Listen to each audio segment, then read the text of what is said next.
And welcome back to another episode of Behind the Horse's Eyes. I am always your humble host, Mr. J. Ryan Chastain.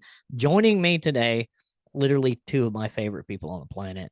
Um, Hold on to your car seats, kids, because this one could get a little rowdy.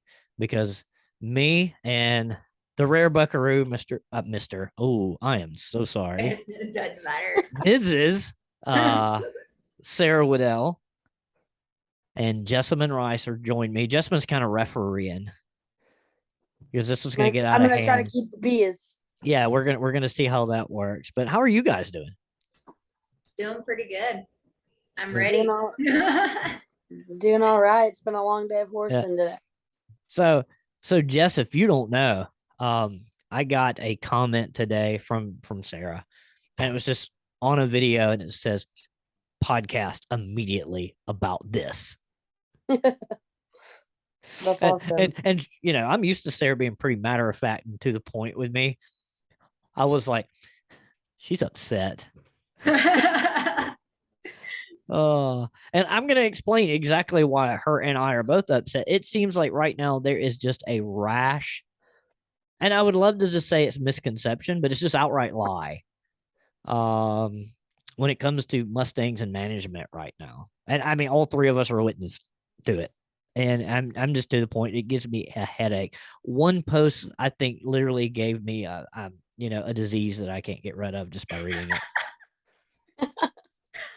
I can't tell you how much I laughed at that when you said that. I thought it was satire. Like it was so bad. I've got it here. I can pull it up on my phone, and I want to read it. I want to read it for my listening audience. And I literally thought this was satire. And Sarah, as I read it off, will you break this down for me? Since you are a wrangler, you work with Mustangs every day. Jessamine, you are not horse illiterate. In fact, you're way more horse literate than I am. And I want you to chime in on this too. And it's probably going to be giggles from you guys. But I want to read this thing off. I got to get through my teenage dirtbag pictures from something that's in my draft. So hang tight. Oh no. Let me see. Y'all say something so I don't have dead air here. Pull it up. I can pull it up. I'll just pull it up from my social media. We'll just do it that way. Hang in, kids. Hang on, kids. Don't go nowhere. Daddy's looking. The second I saw this post on your Facebook page, or actually it wasn't even on your Facebook page, it just showed me that you commented on it. I was like, ooh, things are about to get real ugly in the horse community in general, because what people have to understand is it's not like it's just so much misinformation about horses in general, and like not I mean, it's specifically about Mustangs, but like it's such bad information about horses in general, like yeah, about what they do and who they are. Well, like I'm like this. It's one thing to spread misinformation. It's another thing to just outright lie. And you don't. I'll be honest with you. If you have a cause and you have to lie to get people behind your cause, then you don't have much of a cause. Agreed. I mean, so I'm gonna read this off, Sarah. I'm gonna read the first part. And I'm gonna stop, and I want you to break it down. Okay. Are you ready? Yeah. You're chomping at the bit. Like literally, she's like, you ever seen a young horse brace against the bit? That's what Sarah's doing right now. All right. It starts off, it's the Tennessee Wild Horse Freedom Rally at the Tennessee State Capitol. I'm going to go ahead and tell you where this is at, too, folks. 600 Dr. Martin Luther King Jr. Boulevard, Nashville, Tennessee. Nashville should be the first kicker. It's usually it's always like Nashville or Austin. No offense to anybody that lives in those areas, but if you're a horseman, you live in those areas, you know what's up. So nationwide call to action to rally to rally by individual local activists to educate the general public about the Bureau of Land Management's plans to brutally round up over 20,000 of our wild horses and incarcerate them in overcrowded, filthy feedlots for the rest of their lives, 30 plus years. My first problem with that is when they say educate the public. Yeah. Because it's lie to the public. Literally, the only reason why they say educate the public is so that somebody continues reading the post and thinking that they're actually going to learn something. Yeah. In other words, go ahead and replace educate with indoctrinate. Yes. Exactly. Yeah. And then for 30 years, show me a 30-year-old Mustang, please. I mean, I'm sure there's a handful out there, but on average, even after adopted, trying to get one to live to 30 is hard. Yeah, even, domesticated horses that, have selected breeding. Yeah. Let alone something that spent the first 5 years of its life practically starving to death. Yeah. All right. Then it goes on to say wild horses. I hate that. Anyway, I do too. Wild horses have been scientifically proven to be a native keystone species. I can't say it with a straight face. Wild horses have been scientifically proven to be a native keystone species vital to the health of our vast public lands. Sarah, have at it. The thing I got to say about that, I actually got some pictures in my phone of literal fence lines of this side is the South Steens HMA and this side is cattle allotment. And you could see down the fence line. Guess which side is complete barren and the only thing that is on that side is sagebrush. Ooh, as a guy that's got 4 horses on 7 acres, can I chime in? Can I chime in? Yes. It's a friggin' dirt lot, and it's the horses. Yes.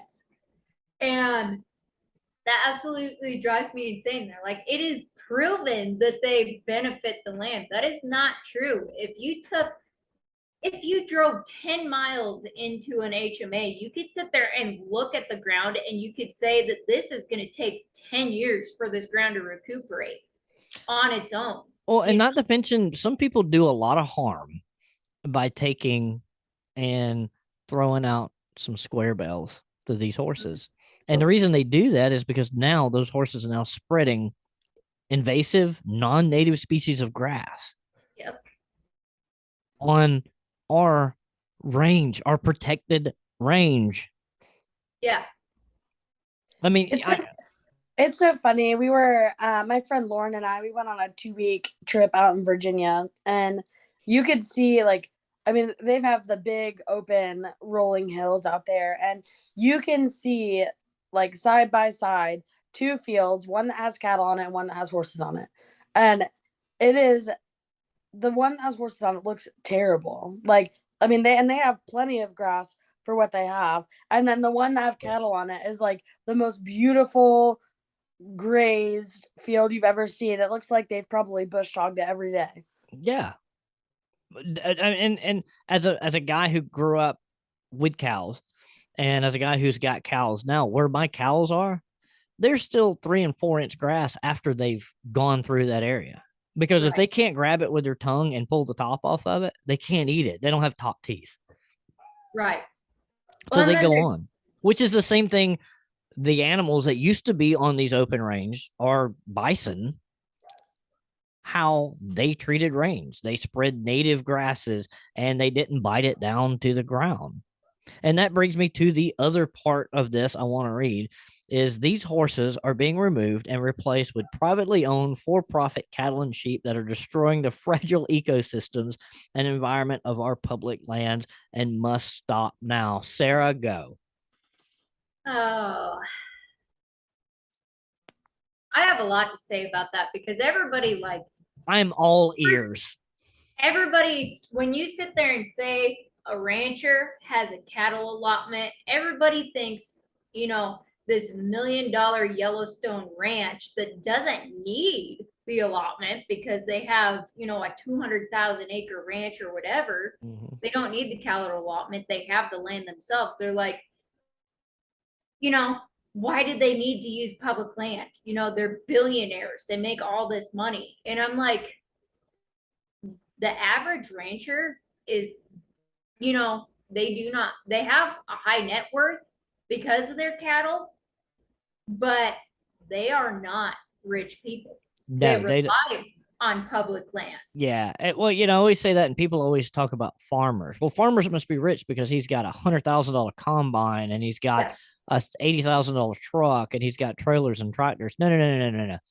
Those are just assets that were accumulated over years and generations. If they don't get their elk tag that year, they're freaking out about, okay, well, what are we gonna eat this winter? Yeah. Or I mean, it's nuts. And it brings me to a point that I want to talk about. And that is, we used to have a species that took really good care of our range. And us as humans did a very horrible thing to that species. And that was the bison. And it roamed in the majority of places where HMAs are. Mm-hmm. The bison are no longer there. They've been replaced by, feral horses. Right. But not in the numbers that bison were. And where feral horses go, they eat the grass to the root. They destroy the water sources. Mm-hmm. I mean, it is nuts. And if anything, cows grazing on range simulates what the bison were doing. They were spreading seed. They were not destroying water sources. That them climbing up a knoll were not tearing the grass out of the ground like a horse's hoof does. And before anybody thinks we're just Mustang haters, I'm a guy with a BLM brand on his ribs. And Sara has devoted her entire life to Mustangs. Jess, I don't know what your relationship with Mustangs is. I can appreciate them, and I can appreciate the people who help manage them to keep us having areas that aren't absolutely trashed. No, and that for that, that's about it for that one. And there was another one, and if I can unlock my phone, I want to read too. I don't know if I posted this one, Sara, and I don't know if you saw it. I got to get through all my taxation as extortion posts. The photographer. Oh, I saw that one. I ended up commenting on. I went to the original post and I commented on that one. It made me nauseous. Oh God, yeah. What are you talking about? So some photographer took a picture, and it's of a kind of a rony looking BLM horse. Good looking horse, by the way. Yeah. Damn good looking horse, built nice. And I want to add, if you noticed, compared to what she said in the post, she only took a picture of that horse's neck and head. She didn't take a full body picture to show that horse's actual body condition. And notice they did not take a picture of any of the background that they're describing, dirty water troughs and nasty. There's things left out on purpose. Yeah, they just took a picture of the horses. It literally of the upper shoulder, head. And I'll be honest with you, if I saw this horse in the pen, I'd probably go after this guy.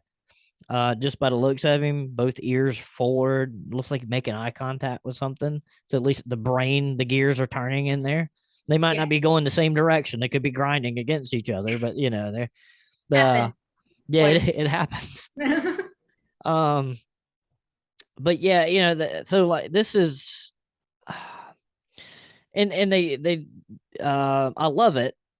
First of all, whoever this photographer is should take up writing fiction, because they're a hell of a writer. They really set the mood. If this was a fictional scene in a movie. Yes. Almost fooled me for a second. Yeah. I crouched low to the ground to take a photo of number 2204, a stallion that once wild and free. Oh my gosh. I got nauseous right there. Using that angle, I was able to eliminate the rusted out fencing, the dirty water basin. Oh, crap. Hold on. Dirty water basin, the empty hay racks, and the piles of manure, and the backsides of the other captured wild Mustangs crammed together in the heat of the sun at the BLM holding facility in Nevada. Well, Was that dramatic enough? Because I'm as pretty some- sure that was the tone they wanted it. as I'm someone sure who this does equine photography as a hobby, I will tell you that if that is what she wanted to portray in her picture, then she probably would have actually taken a picture with all of those things in the background. No, so they add. So here's how they add. Here's how they see. You got to be like old Ryan and say I'm a simpleton. So I read between the lines of everything and break everything down into simple terms. So here's how they follow that first part up. By crouching low, I could frame this stallion's beautiful face against the mountains that once defined his freedom and shaped his spirit. By crouching low, I made number 2204 wild and free again. I cannot tell you how hard I laughed. I was at work in a Zoom meeting with, and I laughed. And I'm just like, I cannot, like, really? Come on. Come on. Really? She should write for Disney movies. I could tell her that, Oh, I know. I know. So there are currently over 60,000 wild Mustangs and burros in government holding facilities. Privately owned cattle and sheep outnumber wild Mustangs 30-1 on public lands. Massive agribusiness has led to the destruction of rangeland, pollution of water sources, and devastation of wildlife habitat. Well, Mustangs aren't wildlife. Yeah. Well, you know how I commented on that post when you shared it? I said, well, duh, that cattle and, livestock outnumber Mustangs on range 30-1 because livestock allotments are 155 million acres, whereas Mustangs run on 29 million acres. So that is pretty obvious. I ended up commenting that on that post. And with posts like that, I always say, like, I opened with, I used to be anti-gather. Yeah. Just so people will actually read my comment. Otherwise, they see my initial opening, and then they're like, well, screw this lady, and then just start arguing right off the bat. I've noticed that I've had a lot less arguments when I start out with, I used to be anti-gather. But I commented on there saying, well, yeah, it's fairly obvious that Mustangs, are outnumbered by livestock because, livestock run on 155 million acres versus Mustangs running on 29 million acres. And those aren't acres. You can also run a lot more livestock per acre than you can feral horses per acre. Yes. Oh, and not only that, but let's go ahead and Sarah, correct me if I'm wrong. The HMAs are not selected by the BLM. Those are just the areas the horses choose to run. Yeah. There's probably more HMAs out there, but there is one HMA in Oregon that was placed there by the BLM, and that is the Riddle Mountain and Kiger Mustang HMA. That HMA was created by the BLM, and they turned horses out there. Can I just throw this out there? I'm not a huge fan of Kigers. Neither am I. They are my. You cannot convince Skylar Beebe that the Kiger is not the end all be all. I want a Devil's Garden so bad. Yeah, they are. I've had a few Kigers, and I've trained a few.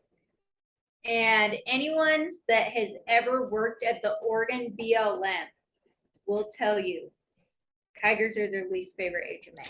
Because it's like, seriously, Kigers, every Kiger, there's a couple of Kigers here in Aiken. The lady that has them and she likes Kigers because she likes, she says they're fun, but the way she describes is take the raunchiest, rankest little Hancock ranch pony you've ever met and then breed it with a Mustang. Yeah, pretty much.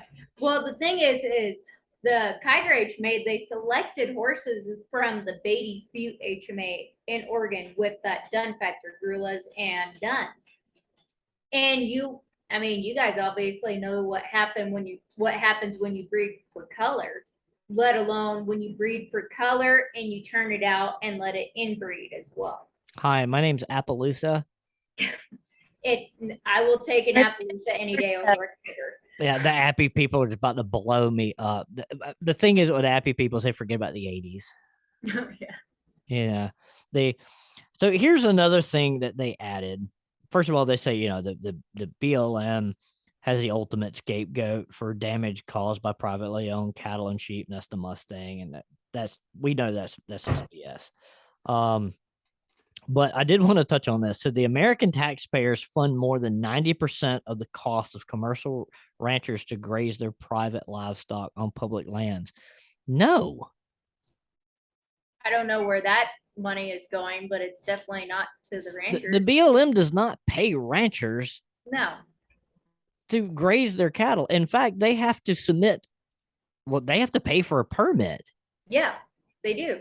And if they're paying for that permit and there's too many horses on that permit and they can't run cattle on there, guess what? They still have to pay for a permit that they're not using. No, the BLM's job is to keep track of that land and to make sure that's not being abused, but that's not helping the rancher. That is to make sure the rancher is abiding by the rules of the Public Land Act. Yeah. I mean, and that right there, that's not a misconception. That is an outright twist of the truth to pull on heartstrings. Well, and the thing is, too, is like a lot of these anti-gather groups, when they start talking about the ranchers and the BLM and everything like that, using public lands there's so much misinformation on how they allow ranchers to use the land.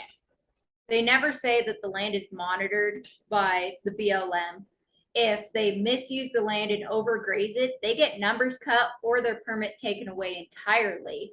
They never talk about how they have to actually pay for their permit to run horses on there. They never talk about how every couple of weeks you have to rotate your cattle.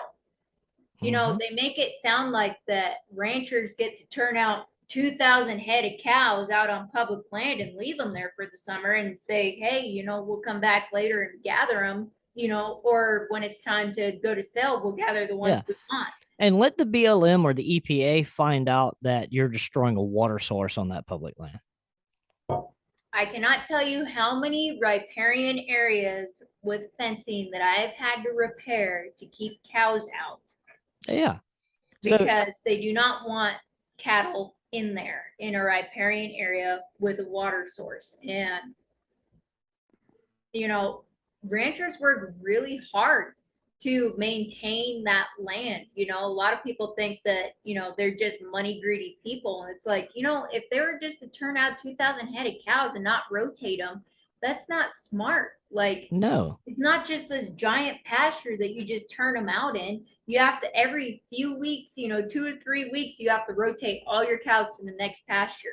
If you don't rotate all of them and the BLM drives through and they see cows, or the Forest Service drives through and they see cows, you get in trouble, because you've got to rotate from pasture to pasture. And ranchers would do that otherwise because they don't want to overgraze a pasture, to the point where next year when they turn cows back out, it's not going to be even better than the year before. No. Financially, that is not responsible.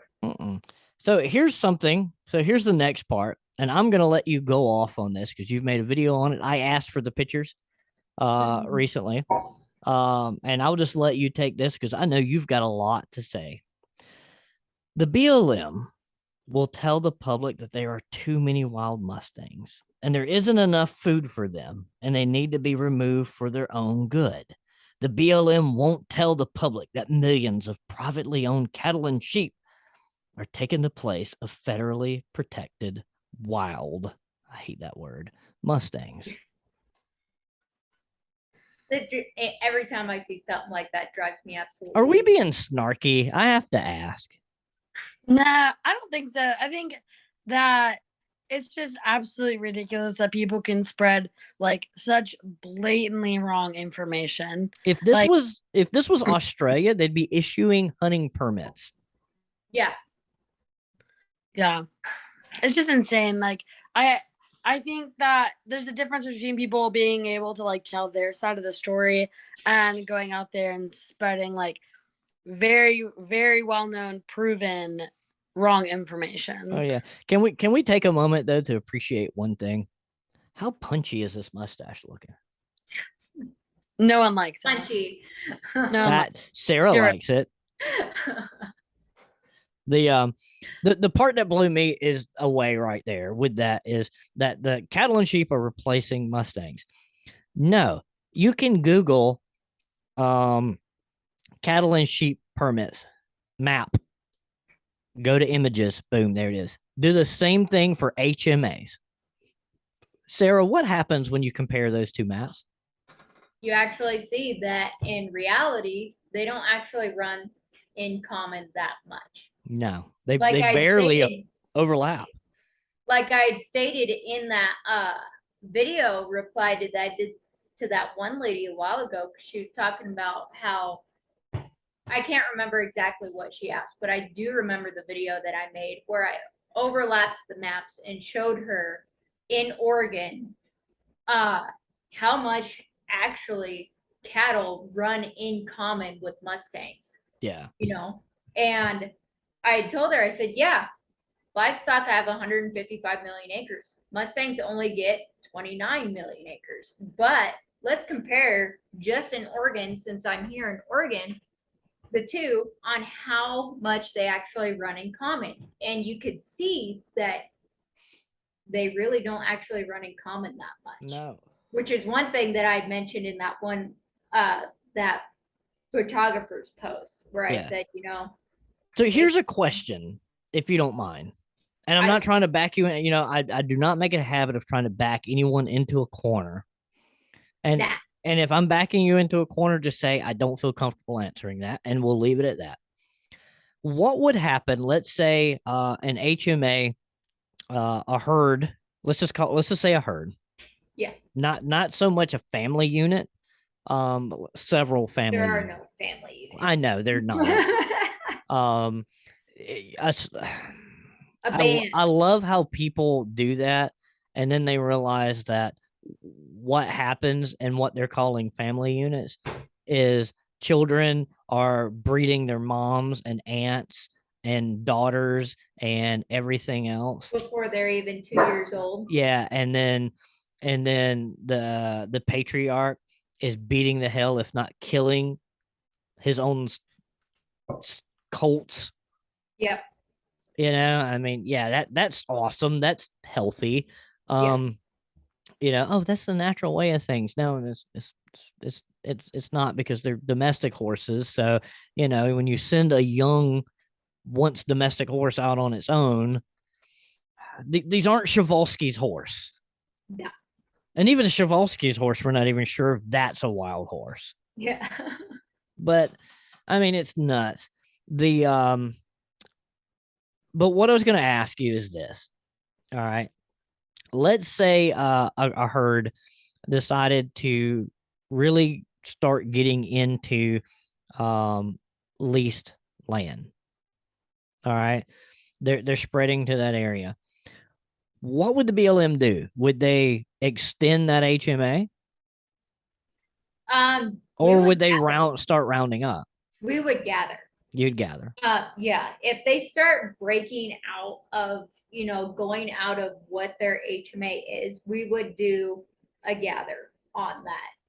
And well, it really does depend on the circumstances, honestly. But for the most part, we would gather that. Yeah. And yeah, because they're outside of the HMA. Considering that there's probably more horses on range than elk at this point. Yeah. I mean, it depends on the HMA. If it was South Steens, like crossing the road and going over into, Rock Creek property, where it's leased land, yeah, we would gather those horses up. We'd probably end up bait trapping them or something. I just had a thought because you live there. I live in the Southeast, and it just hit me because starting next week, our white-tailed deer hunting season starts. And we have one of the longest seasons in the country here in South Carolina. Except we just go out and we hunt the first day because it's way too hot and we don't like ticks. And then we wait till October. But I just had a thought. Sarah, I'm going to ask you a question. Would you say it's safe to say these dwindling numbers of Mustangs, because the BLM just savagely rounds them up? Would Oh you yeah. say they outnumber mule deer at this point? Oh yeah. Which is probably the second, um, large herbivore out there. I would say so. I mean, in Oregon, it might be close, but Oregon is pretty good about managing their levels. I mean, South Staines is the only HMA that's really completely and vastly beyond AML. Mm-hmm.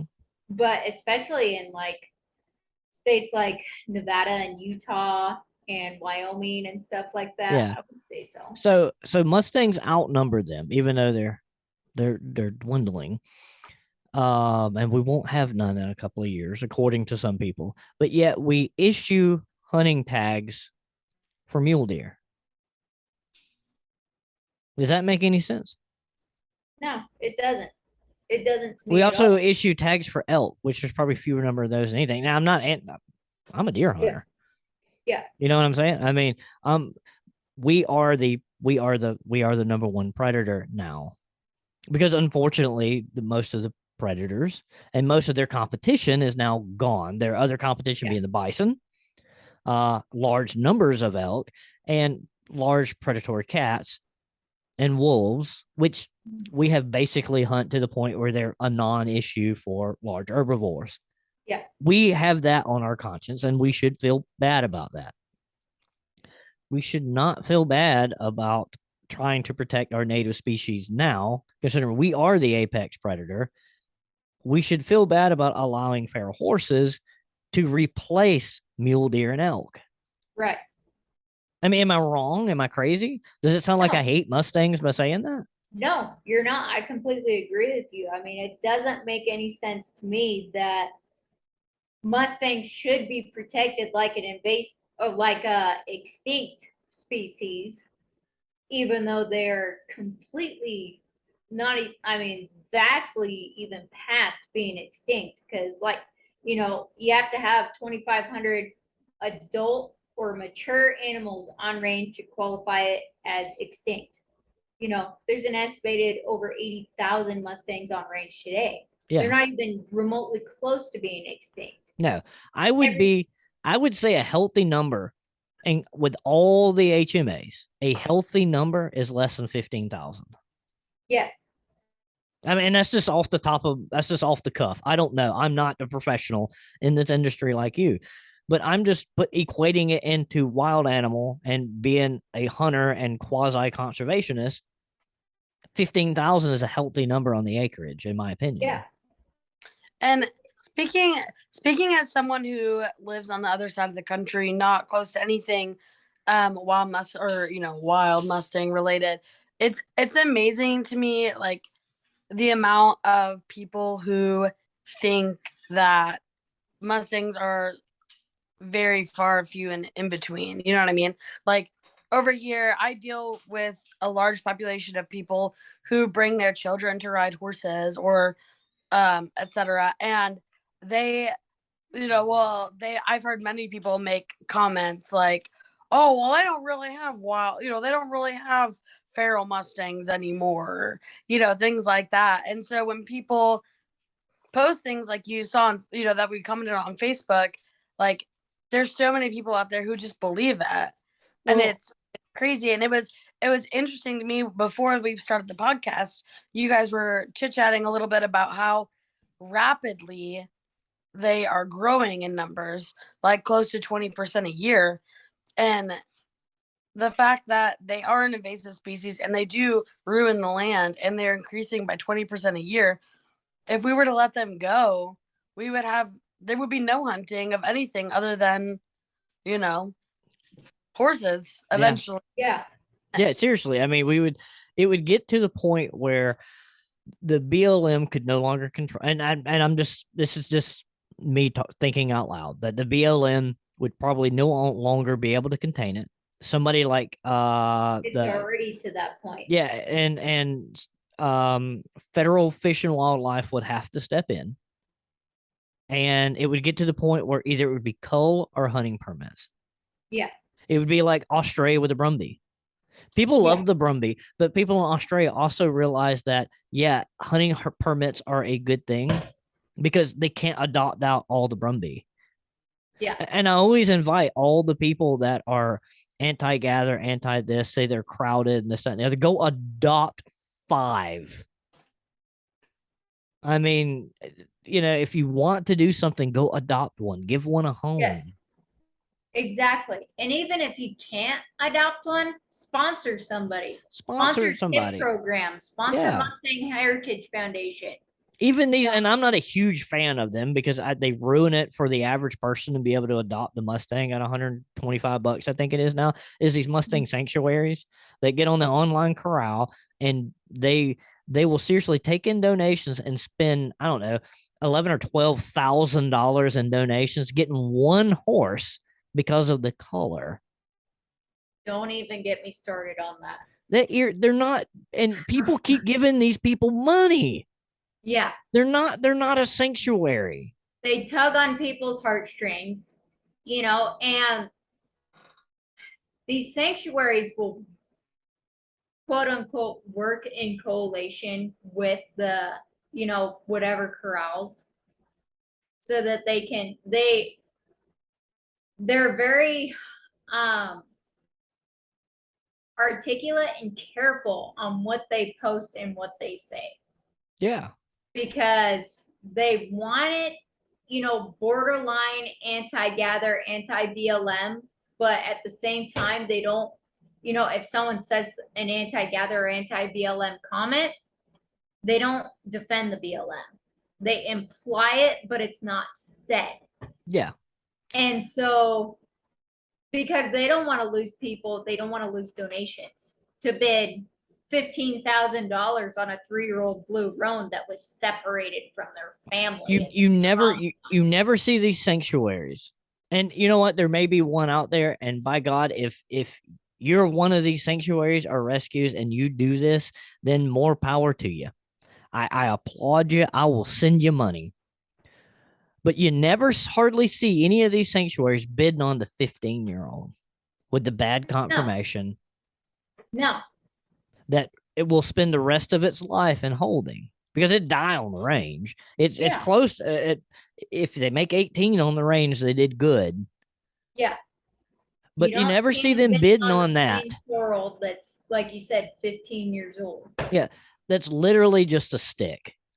Yeah. They would never, they will never bid on 2 or 3-year-old or yearling that's blue or got a flashy pinto color. Or there's pictures of them in the wild with their family group. Yeah. Where it's getting bred by its brother. Yeah. I mean, some folks are into that with the registered pony, so I can't throw that too much out there. Shots fired. But so I want to go on to this part of this, Sarah. And this is another thing that irks me as somebody who has their farm as a business and has a doing business as. So on this photographer, it says many of the I get my dramatic voice back. I'm sorry. That's right. Yeah. Many of the identities of the public grazing permittees are obscured by, and I just closed it. Hold on, I'm coming back. Dadgummit. You ruined it. I ruined it. I lost all the dramatics. I cannot get back into it. I was drawn in, but you lost me. Here we go. Okay. Many of the identities of the public grazing permittees are obscured by corporate names, but there's just one example I found in the BLM data. Let me go ahead and say it was the example they wanted to use, not one example they found. The heirs to the late hotel. Somebody owns a bunch of hotels. Is a hotelier? I'm trying to pronounce this word. Hotelier. Let's go with hotelier. W. Barron Hilton. Net worth $80 million. Owns a public land grazing permit in California and Nevada, totaling at least 350 square miles. Isn't it amazing that these millionaires enjoy the spoils thanks to the American taxpayer. No, they bought those permits. Yeah. And they it saved the paid for 'em. American taxpayer. Yeah, they bought those permits. They Yeah. paid for them. Apparently HMAs and Mustangs just grow out of the friggin' dirt. So these 350 acres, if they just left them alone, some Mustang trees would have grown and dropped their little Mustang fruit. I mean, you don't have to be. I mean, you don't have to be a rocket surgeon. You know what? If you're gullible, I can see it. If you're gullible, and and I hate to say that because I know I probably got listeners that are big advocates for being anti-Roundup and this, that, and the other, and it's okay to say, listen, I'm against gather. I don't like the practice of how the BLM gathers. Right. I personally believe that they should be left on their own devices because we really don't know what would happen. I can give you a good idea of what would happen, but I just want to see it for myself. I just really wish we would just leave some of them alone. And I can understand your train of thought. What I can't get behind is when your cause is so weak, you outright lie to get people on board.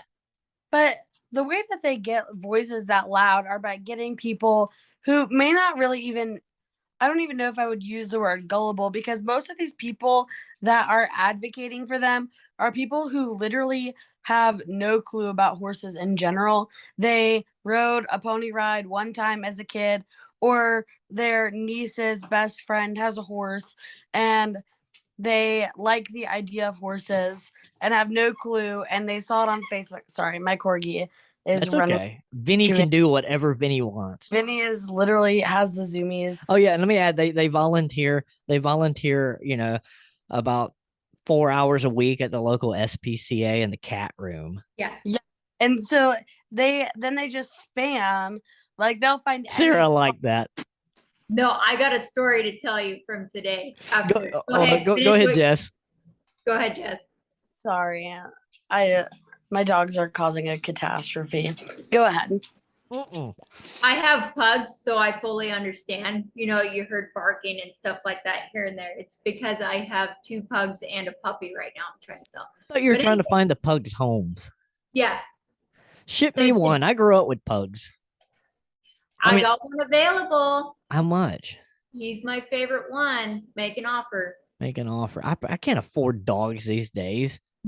I can barely afford horses. Listen, I just took on a 3-year-old. She's cute as a button, by the way. And then I get the phone call, my daughter's horse is ready. Oh, they go awesome. Pick up. So if anybody wants to buy a mule, she's half off this week. She's half off.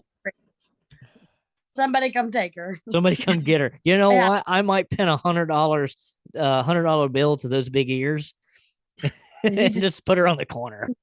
Yeah, I have a corgi puppy who is like 4 months old, and he had the zoomies and was literally tearing around my bedroom with a squeaky toy.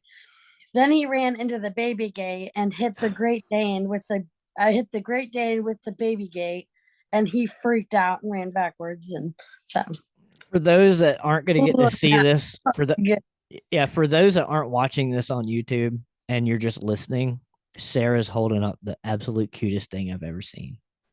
Oh my gosh. His name is Squirt. And you know what I love about him? He's actually got a face. Look at it.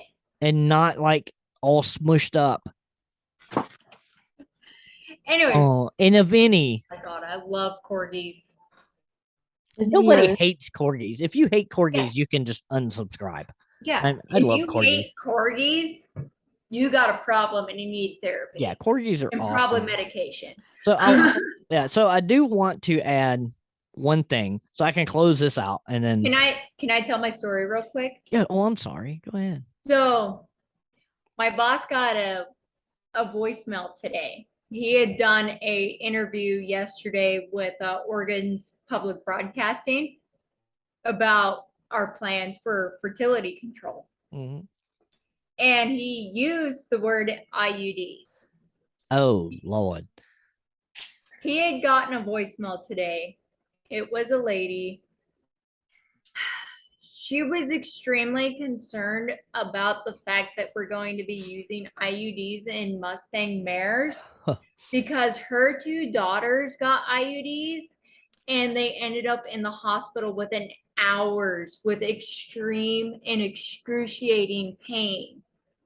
And so if that happened to her daughters that were perfectly healthy, she can't imagine what would happen to the Mustang horses. What you just said gave me Forrest Whitaker eye. And I won't give up, too many details about the message, but that was about the gist of it. And from what I gathered from the voicemail, she really didn't know anything about horses. She was just listening to Oregon's public broadcasting radio.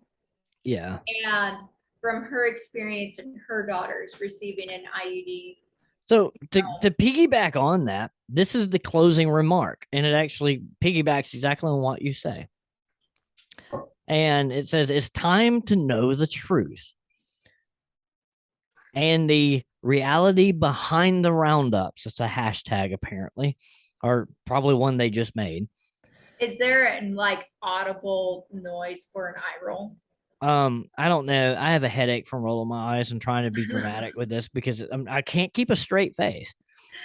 Corporate agribusiness is driving the massive removals of wild Mustangs, and the BLM is a willing partner. Hold on, I got to go back for a second. With the identities of the public grazing permittees obscured by corporate names, I don't know many ranches that do business as the quote, I'll use me as the J. Ryan Chastain Ranch. I mean, usually they're doing business as. They have to be a business for tax purposes. Yeah. So they do a doing business as. There is an LLC or a franchise, not franchise, but a do what? A 501c3 or nonprofit or something. Yeah, or a enterprise. They're or an Inc.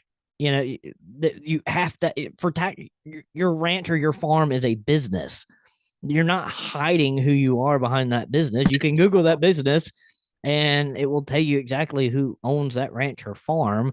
They just call their farm, something else. There's, like here, I don't know if Coal Creek is a fine example. Not Coal Creek. What's that? Creek Plantation. Everybody knows who owns Creek Plantation here. It's thousands of acres. It's a big ranch. We know who owns it. It's not hard to find that information. Jess knows who owns it because they put on Road to the Horse every year. I mean, but then it says the part that piggybacks on what you said, whether you are a concerned citizen or a member of the media, dig deep, follow the money. It will lead you to the truth. Why does that sound like something who's the guy who's in court right now? The conspiracy theory guy. You know what I'm talking about? He got basically canceled. Oh, I'm like a raccoon trapped in a garage. What's his name? That guy. That reminds me of something he would say. I can't think of his name, and I can find it. I'm Googling it right now. It's pretty easy to find. I'm just Googling conspiracy far right personality.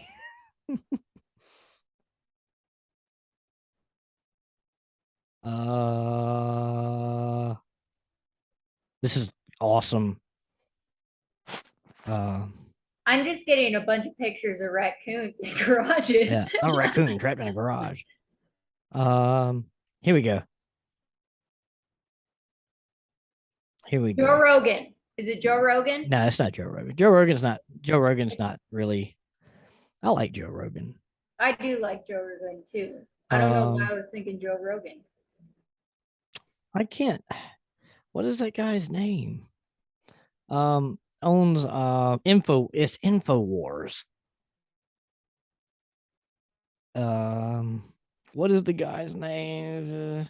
Alex Jones. Yes, that's it. That sounds like something Alex Jones would say.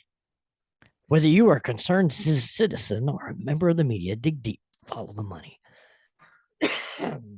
It's Pizzagate. I mean, it get absolutely a grip. it absolutely amazes me, like the blatant lies that people tell. Like you're saying, if you have to lie to defend your cause, you might as well be a politician. Yeah, I mean, And and that's I all these got my people are own. doing. I got my own conspiracy theory, which I haven't decided whether I want to believe it or not, about anti-gather groups. Go Is ahead. that the only reason why they're anti-gather is because they get donations. They get money. And every single time the BLM comes up with some sort of like sound fertility control, or, they're up in an uproar against gathers. So like Oregon was going to do, they were going to spay mares and return them to range. And my mare that I actually have now, Reba, she was going to be one of those mares. She was selected for that.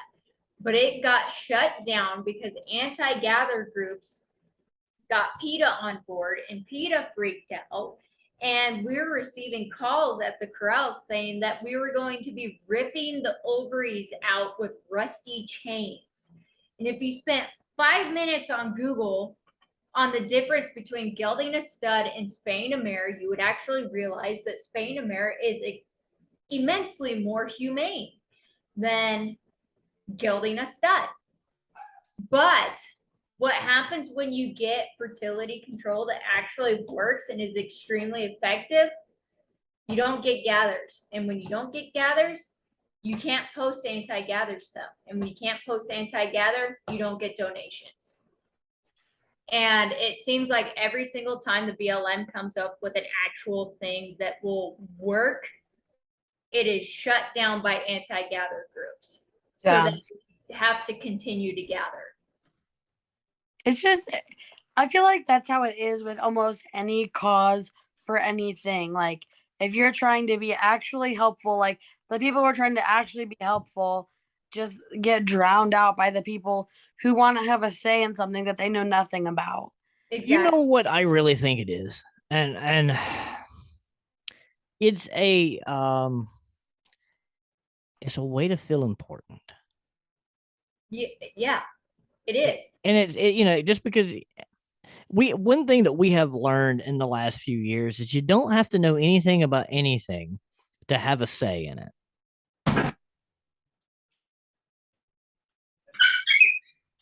We're killing pug puppies over here. Don't worry. Oh my!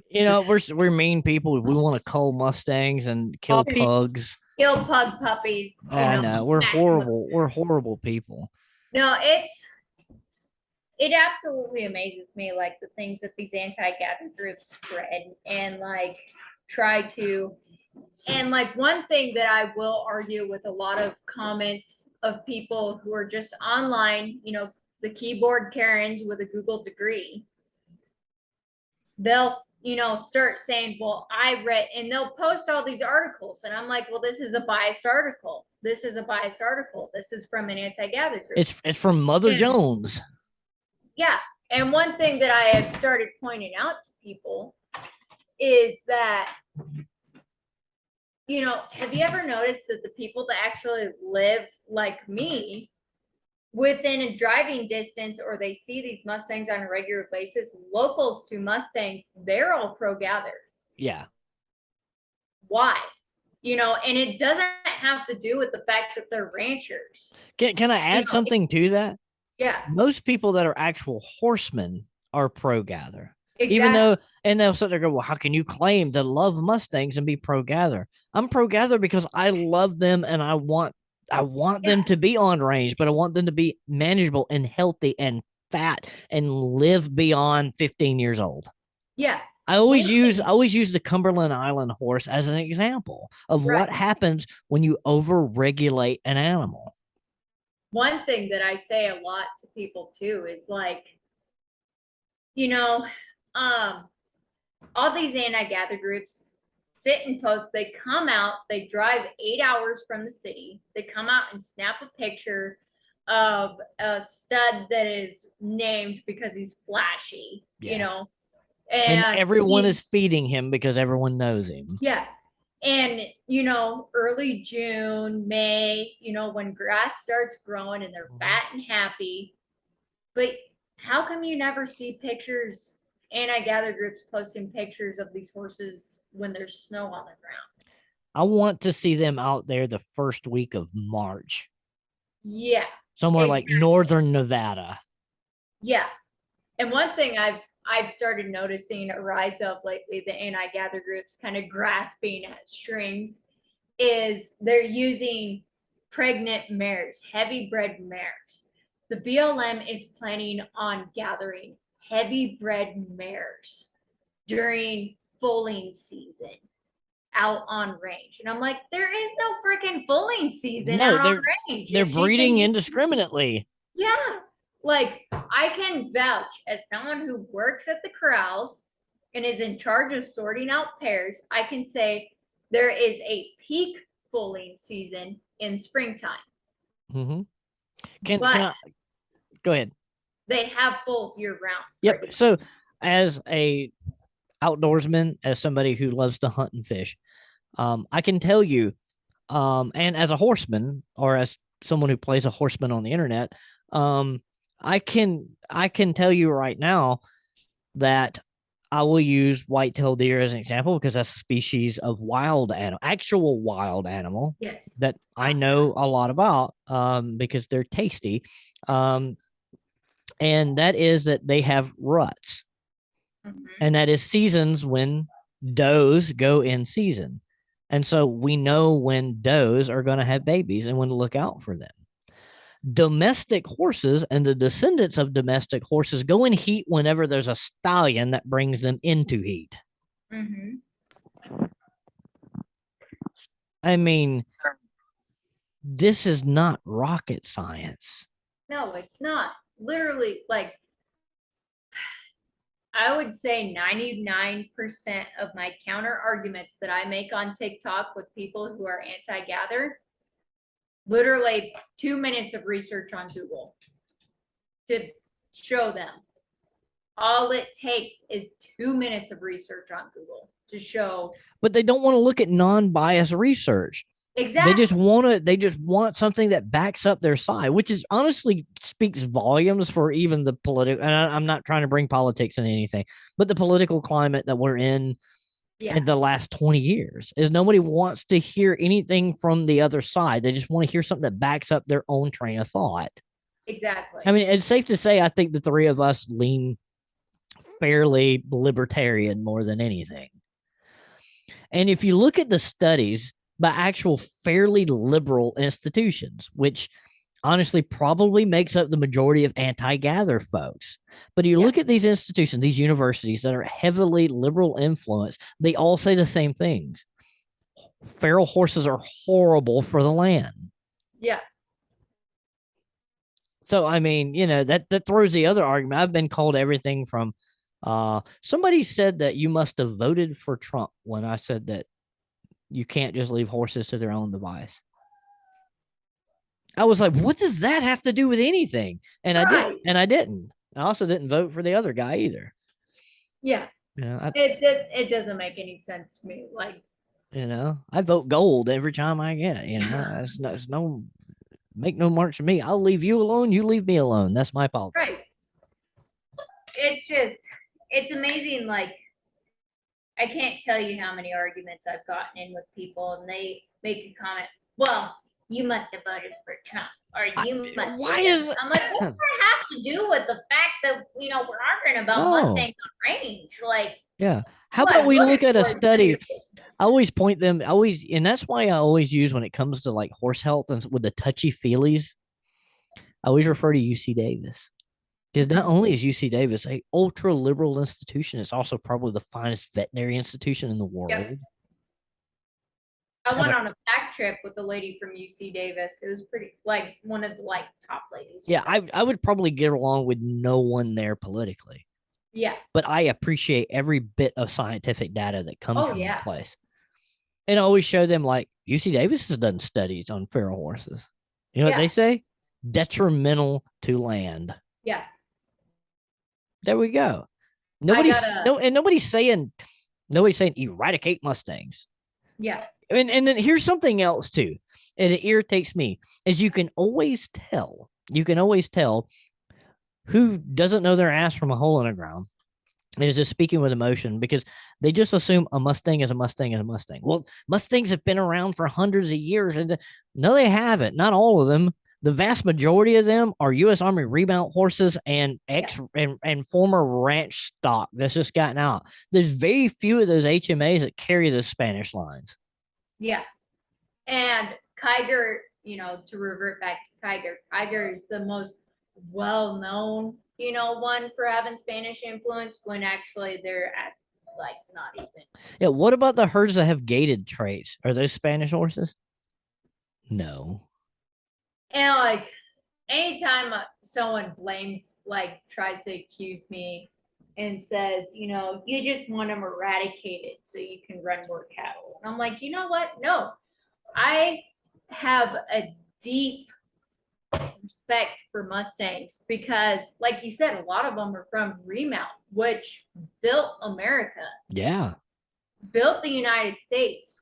I have a huge respect for Mustang horses and their heritage and where they came from and the history from each HMA, from it being remount horses to, like I mentioned before in previous my TikTok videos, like the Stinking Water herd. Just they get their size and their draft influence from a guy who turned out his draft mares back in the 60s. Yeah. It's like there's each HMA is completely different depending on the settlers in the area, the immigrants, the history of the area. There is a tremendous amount of history within each HMA. And here's my problem with the whole thing with those type of people. They completely forget that we have feral horses here on the East Coast, and those truly are isolated herds of Spanish horses. And if they want their Spanish horses, they're there. Nobody will write a check and help them. No, because they're not BLM. They're not. The evil BLM isn't doing anything. No, they've just been seriously protected to the point that nobody can touch them. They live till about 10 years old. They're all inbred, all undersized, and they've eaten everything down to dirt on the little island they're on. Yeah. And we can't get a legislator to do anything about it because it's a protected seashore. Yeah. I'm talking about the Cumberland horse. And I always bring up the Cumberland horse because the Cumberland horse is a fine example of what overregulation does. Right. Look at the Ashinkatig. The Ashinkatig ponies. They do great. That's because they are managed. They rotate those herds. They auction off the horse. Nobody cries when they round up Ashinkatigs and auction them off. You don't see people freaking out about reservation Mustangs either. You don't see anybody freaking out about the feral horses in Appalachia. And you've got people out there like feral Aaron, literally, if you're a believer, doing God's work, and she's showing the reality of these skinny, dead inside horses. She posted a video today and it's the skeletons of horses. Yeah. Like just dead horses. That's the reality. That is the reality right there, because nobody gives a damn. Nobody's managing feral horses in Appalachia. They're just left to their own devices. And people are like, well, that's Appalachia, it's green and all that. No, it's not. They're on the side of friggin' mountains. There's no grass for them to eat. They're eating friggin' oak leaves and acorns. And you go out west, and a lot of those horses take up residence in areas where there's very little grassland. Well, you even think of like the Devil's Garden HMA in California. I love those horses. You don't see much about anti-gather groups with Devil's Garden. They're Forest Service. Mm-hmm. I have never seen an anti-gather post about the Devil's Garden Mustangs. Because it's not the BLM. Exactly. The BLM has just been painted. And I'm going to go ahead and just break down this history. And Sarah, I know you know it. Before the 1960s, nobody gave a crap about a Mustang. And there became all this camp when they finally got protected status, which was great. They should have. Because it is an iconic traditional American thing. You should mention how they were managed before the BLM. I will go ahead and tell folks how they were managed before. So in the In the 1800s, the way they were managed during Western expansion, I'll even go before that. So native tribes would take on the horses that they thought were fit to be trainable and rideable. The others they would shoo away or kill because they didn't want them breeding with their mares. Other tribes, their idea of management was killing and eating them because there weren't bison, there were horses. And if I'm not mistaken, I believe that the Navajo still have a tradition of eating horse meat today. I'm pretty sure it's the Navajo. If I'm wrong, somebody shoot me an email and correct me. But there were several tribes where eating horse was popular. And in lean times, they would eat horse all the time. In the 1800s, during Western expansion, ranchers would shoot them because they didn't want them breeding with their mares. They didn't want their stallions getting a whiff of a feral mare off in the distance and tearing down a shabby barn lot. That was a form of management. And the numbers were a whole lot less. They were target practice by the military for a while too. Well, the Army used to take horses that were not going to be used for remount and just cull them. They would literally dig pits, put a herd in it, and open up on them with machine guns. And then the public got wind of that, and it was like, no, I can't do that. And I'd be the first to tell you that's a little drastic. Yeah. That's a bit much, But I'll go ahead and tell you what the Army did in 1948 when the Quartermaster Corps did away with the remount service. All of that got turned over to the USDA. What did the USDA did? Well, the stallions that they reclaimed that ranchers didn't want, that were in breeding programs for them, almost between 500 and 700 of them, a few hundred of those just got turned out on range. And in fact, some of the agents that were going out to reclaim those horses, that were making contact with those ranchers that were breeding for the BLM, because the ranchers didn't want those half-breed thoroughbred horses. They were breeding, ranch stock. That was not ranch stock to them. Yeah. And they would tell them, well, if you don't want it, I will not be mad if you just open the gate. That account has been told and told again. And so many people have told it and heard it from their grandpas and their great grandpas that that's what they were told. It's not even funny. Just open the gate. And I had somebody make a comment saying that, well, all the remount horses were geldings. No. They maintained 500 to 700 stallions for breeding. Cavalry mounts come from somewhere. Mares were issued too. You turn mares out on range, they get bred. Mm-hmm. I don't know. I digress. Well, anytime anyone tries to argue with me, like, Mustang population was fine until the BLM showed up. Mm-mm. They self-regulated. I will go this way. I will do this. They didn't self-regulate. They regulated through, being cold. I will go this far. The population was probably fine until the Quartermaster Corps got involved. Yeah.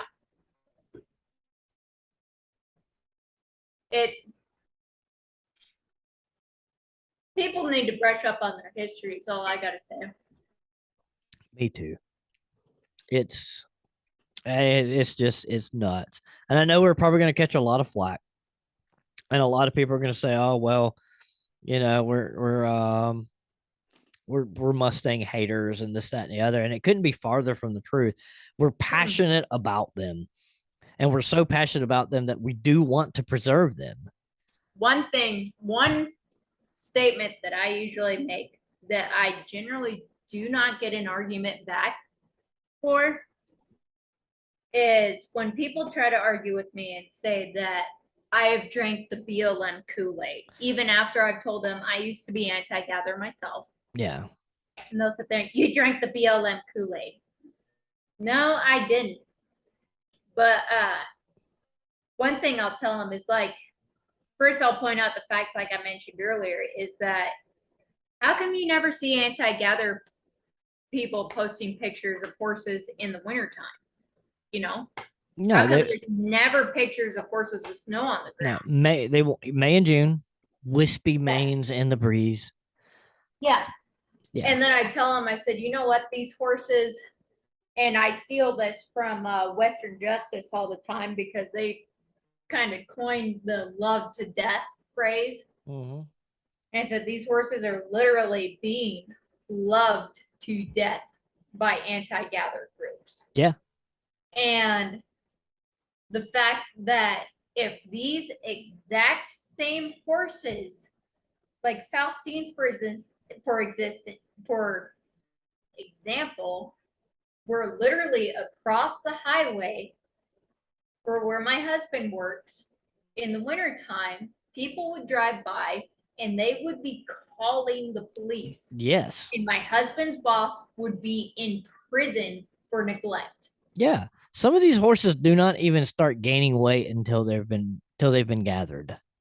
Exactly. I cannot tell you how many horses we had at the corrals this winter that we separated them. We'd give them a buddy because we know they are herd animals. We'd separate the skinny ones and we'd put them in a pen together, and we would just give them alfalfa, we'd give them selenium, we'd give them salt, we'd give them every vitamin and mineral that you could possibly ever imagine. We'd get blood drawn to see what was going on. We'd go through nonstop, like, worming, specialized worming medication. We would do we'd have the vet out all the time to see, why is this horse so skinny? Why is it not gaining weight? Everything else is gaining weight. Why is this one not gaining weight? And that is where a lot of the budget is going. Yeah. Is for that, because that stuff's expensive and everybody thinks, the BLM is getting X amount of $1 million a year. I hate to break it to people, but the BLM is a whole lot more than Mustang management. Mustang management was just something that was just handed to them, honestly, in recent history, most of my listeners' lifetime. Yeah. The rest of the money goes to, and I'm sorry, and I understand that you work for the BLM, but the majority of the money goes to, researching how often a lizard farts in a creek. Yeah. I know. And I got some things to say about that, but we're going to keep quiet. Yeah, we're not going to say anything about that. We're not going to say anything about that. But there is a lot of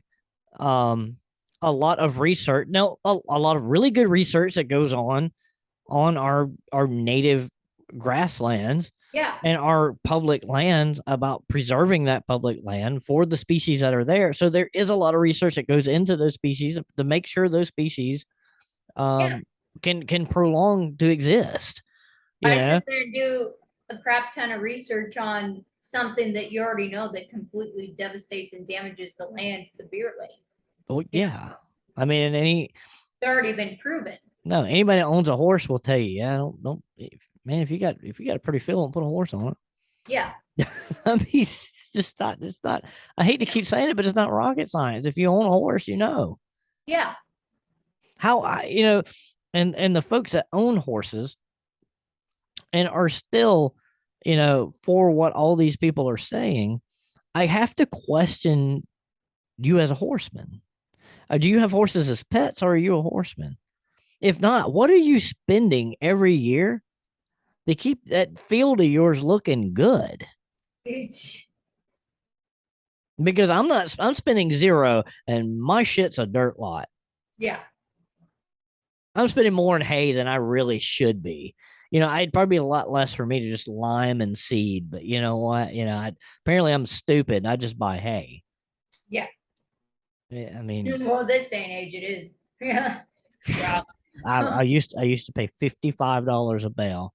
We've gone up to $70.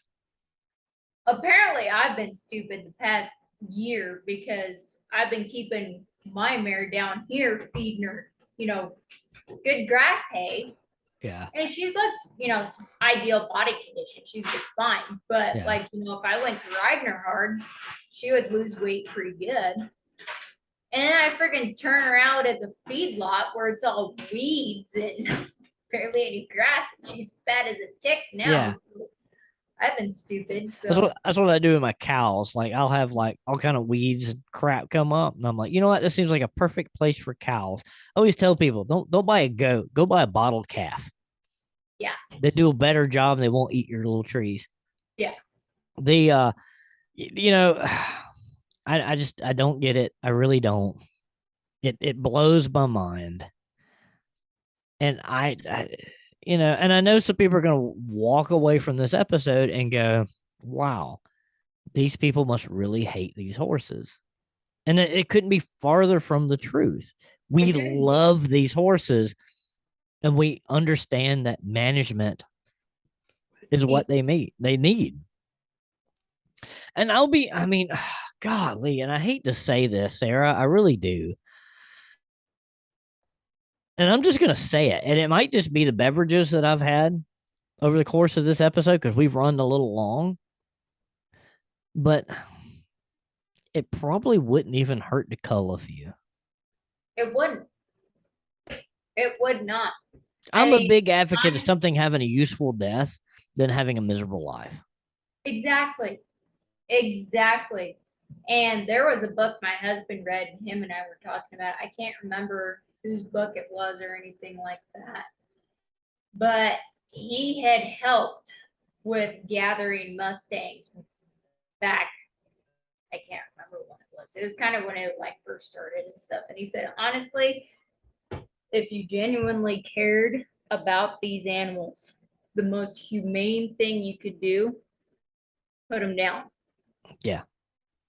Well, then that's what Australia is doing. Stress of gathers. Do not cause them the stress of going through training with an adopter. Do not cause them years and years of stress.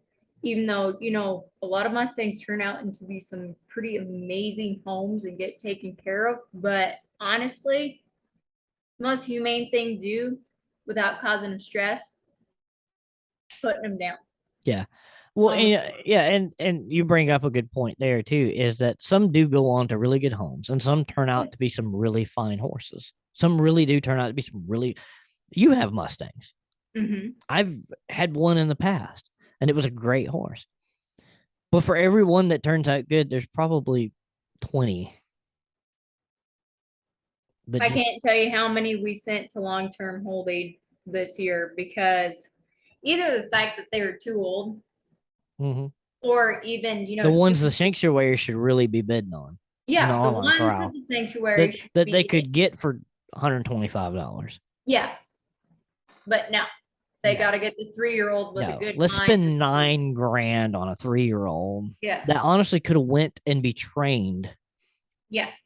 And had a great life as a saddle horse and lived to probably been 25 or 30. Yeah. But no, we're just sanctuary. Yeah. Keeping families together. Keeping families together. Not brother uncles. I mean, that's that uncle daddies. That's cool. I mean, that's cool, and apparently, and I've always said it. It's backbreeding when it works, it's inbreeding when it don't. And some of my favorite horses I've ever owned were inbred as hell. But it's one thing when you purposely do it and you end up with a good result because you take the best traits. That's another thing when literal dads and daughters are making foals. Yeah. And they barely make it to a year old. And then those daughters are having their grandpa daddies. Oh yeah, and then their brothers. Yeah, and then their full brother is mounting their offspring. Yeah. There is one lady who tried to get me fired. And she ended up sending messages to my Facebook friends saying that I was just this awful human being and like spreading lies about me and stuff like that. Just literally pulling whatever she could out of thin air to make her sound believable. Yeah. Because she had said that her mare was bred in holding.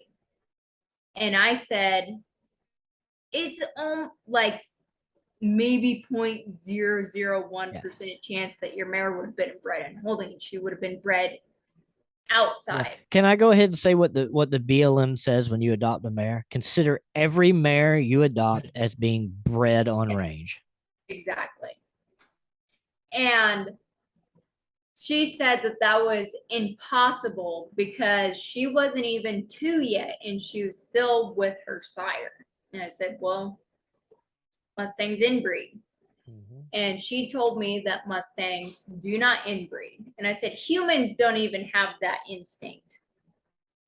You cannot tell me that Mustangs, specifically Mustangs, not even not even domestic, As a guy that grew up in Northeast Alabama, I better not say that. And I was very polite when I told her that too. Like, I wasn't being snarky or rude. I just said, as someone who works for the BLM, who's a previous vet tech, who has lots of experience training and working for breeding programs, I can tell you for a fact that horses do inbreed. Yeah, horses don't care. They're like, I mean, it is usually non-horse folks. They kind of put the horse on this pedestal, and it kind of irks me because though, I'm a horse guy. I love horses. I can't imagine my life without horses, and I can't imagine a life without Mustangs on open range. I mean, it is what it is. But I also know that they are dumb livestock. Yeah. That's literally all they are. They're dumb livestock. Yep. And people who love horses joke all the time that if a horse can find a way to kill or injure itself, it will. It will. And if it finds a way to put its junk through the fence to something else that will receive it, it'll do it. It doesn't matter if it's a daughter, its own mom. Yeah. They don't care. They don't know. They don't. I mean, people generally believe that Mustangs do not inbreed. And in my mind, I'm like, how do you believe that? Like, honestly, how do you think because line breeding happens? Yeah, because they haven't been genetically programmed through, and this comes back to the history of some of these herds, is they have not been genetically programmed yet to kick sons and daughters out. Yeah. To go form their own herds. Yeah. I mean, deer do that.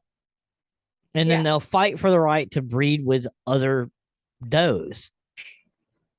That happens in the Mustang, but usually it's son and dad fighting to breed mom. Yeah. That's why you got back shoulder bands, is because, dad wins. Dad wins. That doesn't necessarily mean that, mom didn't get bred by son by the time he left. Because, dad does fall asleep standing up sometimes because he is a horse. Yeah. And the mares were, what a lot of people don't understand is if you have a herd of horses, anybody owns more than 3 or 4 horses will usually know this, is that if you ever notice it, if you go through at night, that all your horses will be asleep at the same time. There'll always be a couple awake. And that is something that's left over from the wild, and they're standing guard. Well, when dad is asleep, the patriarch is asleep, son's drilling mom. Yeah. And the outcome of that, I hate to tell you, it's not very healthy. I got some pictures I'll send you of the outcome of that. I don't even know. I mean, you can send them. I'll look. I mean, but my mind is telling me no, kind of thing. Like, I don't want to see it. You know what I mean? Because we have this. It's an iconic horse. Yeah, they're amazing. It is something that never should have happened, but it happened. Right. They should have all died. The roots of the Mustang should have never taken place. Right. What helped further them were indigenous tribes, selective breeding, and then losing horses, ranchers losing horses. Though they were seeded by Spanish stock, the majority of those horses no longer retain that. Yeah.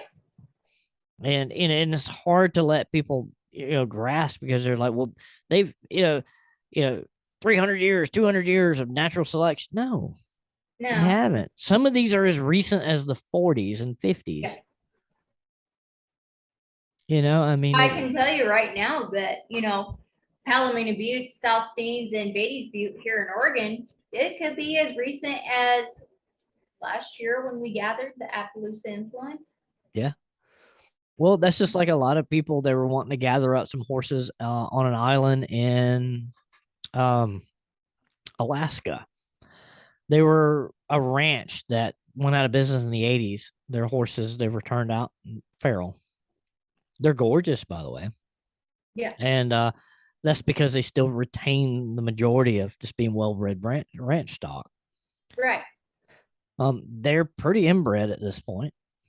Why but- do you guys think that, Oregon, people travel from Alaska and Florida specifically to adopt Oregon Mustangs? Because There's a lot of extremely recent, within the last 5 years, ranch stock. Oh yeah. Have you ever noticed that the most heavily managed HMAs are the most desirable? Yeah. Isn't that funny?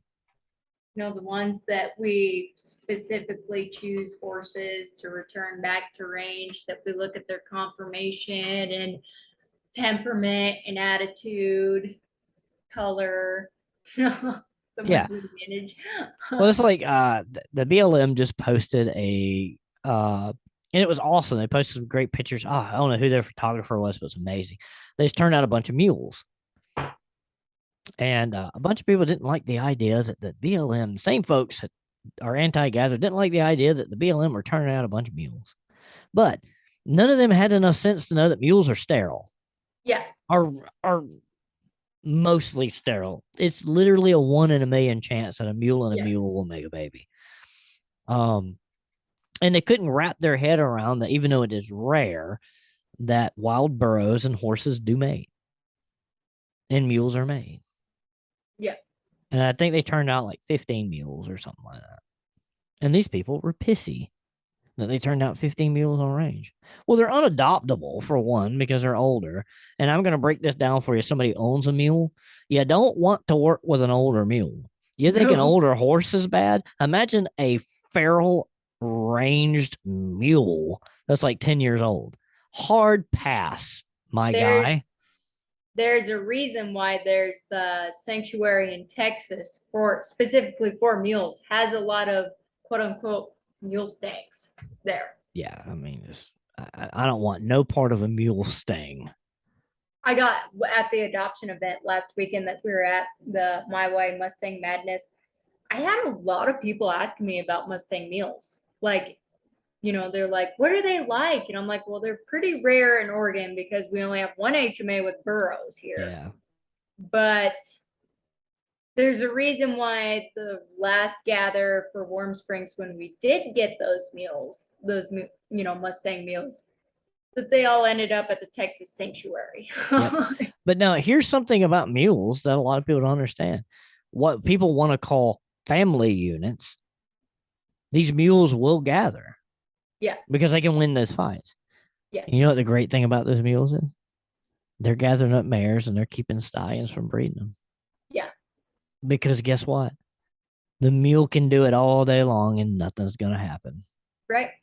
But like it's I said, the best earlier, thing in the world. If you replace 90% of the stallions with mules on the range in those quote family units, you'd be doing the Mustang a favor. Yeah.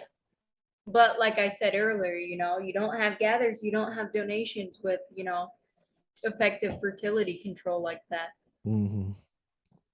That, to me, that's probably better fertility control than anything. Oh, yeah. Replace patriarchs with mules. Yeah. Damn, that's a hell of an idea. We might have just fixed the problem right there. No, I'm dead ass serious. I'm gonna talk to my boss tomorrow about it. start getting these old stallions off the range. Yeah. And replacing them with the biggest John mule you can find. Yeah. Damn it. We just solved. I mean, it's amazing we couldn't have solved world hunger, but we fixed the Mustang problem. And people are probably laughing out there, but seriously, think about that. A John mule doesn't know he doesn't work. Yeah. Mares don't know he doesn't work. Yeah. He will bring them mares in heat, and he will fight for his mares just like any big stallion would. And guess what? The mule is stronger, and he is smarter, and he will win that fight. And he can't do a thing for them mules. He can try all day. He can practice till the end of time, but there won't be a foal hit the ground. And if there does, the BLM can auction it off for $1 million. To a sanctuary. It's because sanctuary will get it.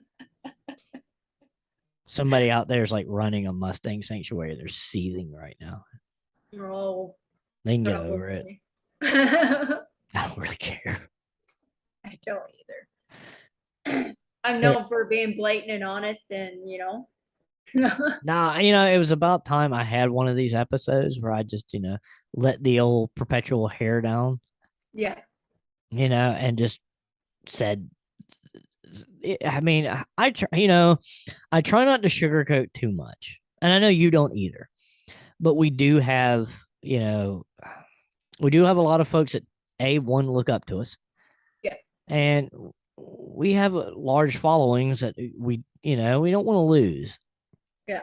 But I'm almost to the point that anybody who is supporting this photographer or this person that's hosting this rally, if you follow me, I'm the wrong type of guy to follow. Yeah. Because I live in reality. And the reality is smaller numbers are good. Exactly. Because guess what?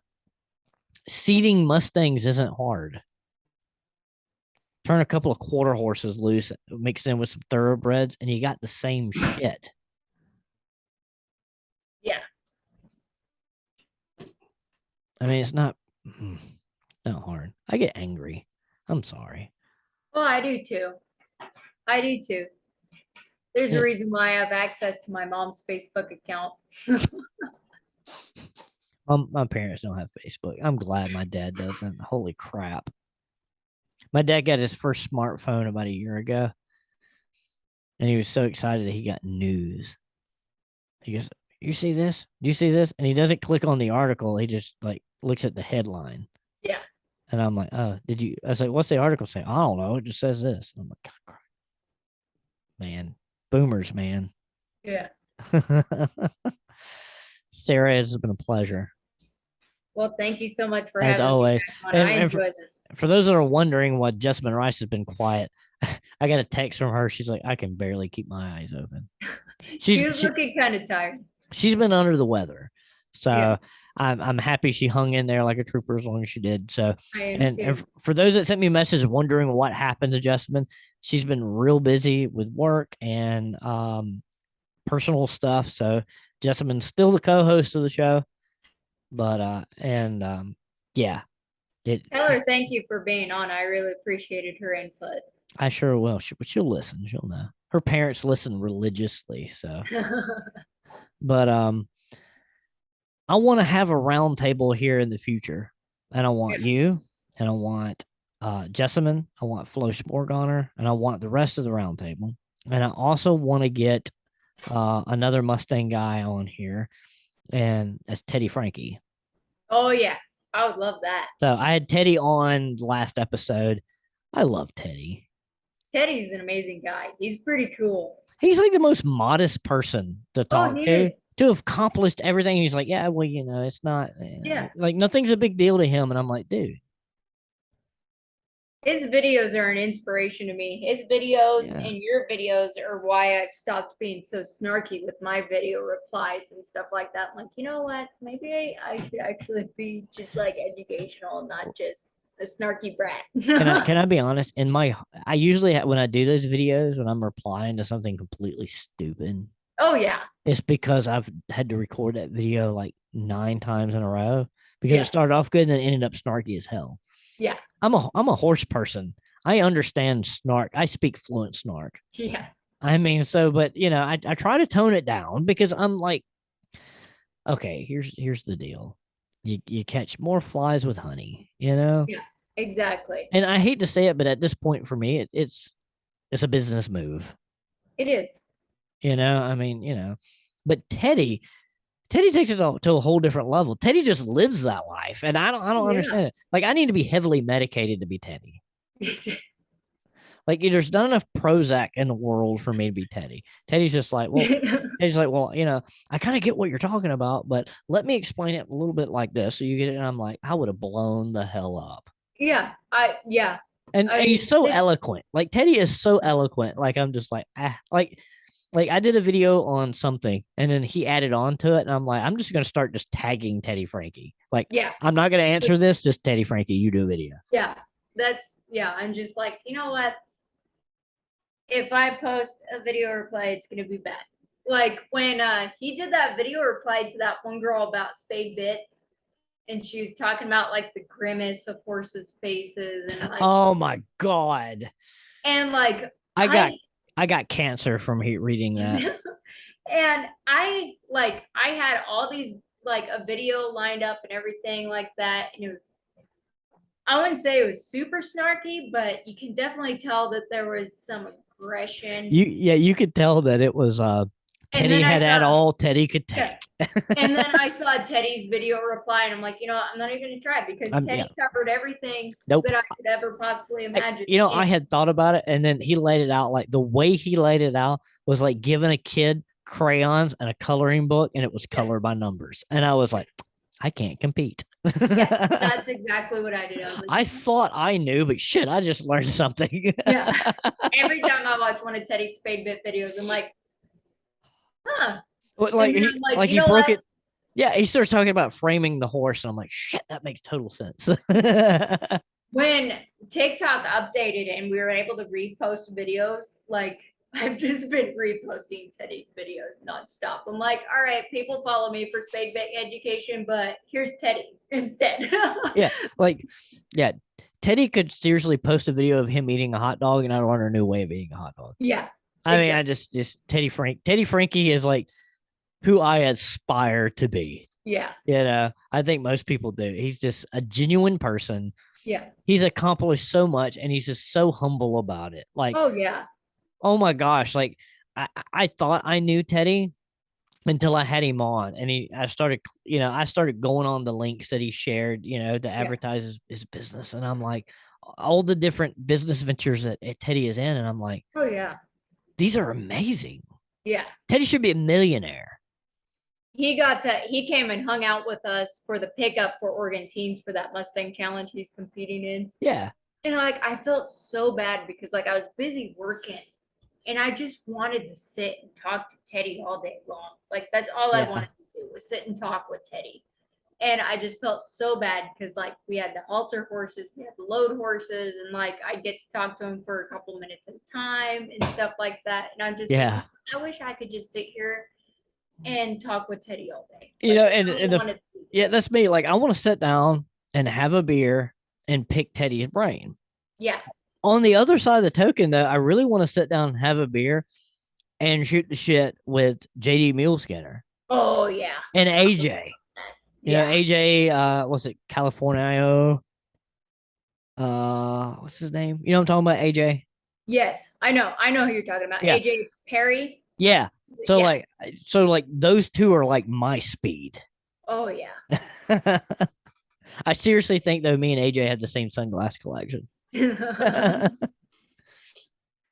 But Sarah, it has been a real pleasure always having you on. I need to have you on more often.